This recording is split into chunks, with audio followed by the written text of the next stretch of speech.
رمضان المبارک کی فضیلت۔ ماہ رمضان کی آمد ہے، یہ برکتوں والا مہینہ ہے۔ اس ماہ کی عظمت کا اندازہ اس بات سے لگایا جا سکتا ہے کہ قرآن مقدس کا نزول اسی پاک مہینے میں ہوا۔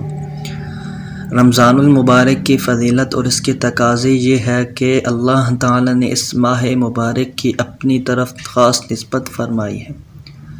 رمضان کا پہلا عشرہ رحمت، دوسرا عشرہ مغفرت اور تیسرا عشرہ جہنم کی آگ سے نجات کا ہے۔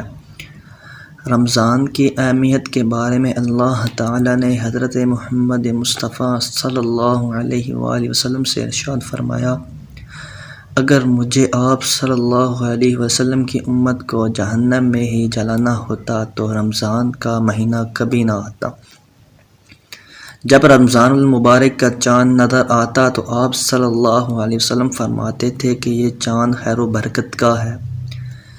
میں اس ذات پر ایمان رکھتا ہوں جس نے تجھے پیدا فرمایا۔ حضرت جبرائیل علیہ السلام نے دعا کی کہ ہلاک ہو جائے وہ شخص جس کو رمضان کا مہینہ ملے اور اپنی بخشش نہ کروا سکے، جس پر حضرت محمد صلی اللہ علیہ وسلم نے ارشاد فرمایا، اس دعا سے ہمیں رمضان المبارک کی فضیلت کا اندازہ لگا لینا چاہیے۔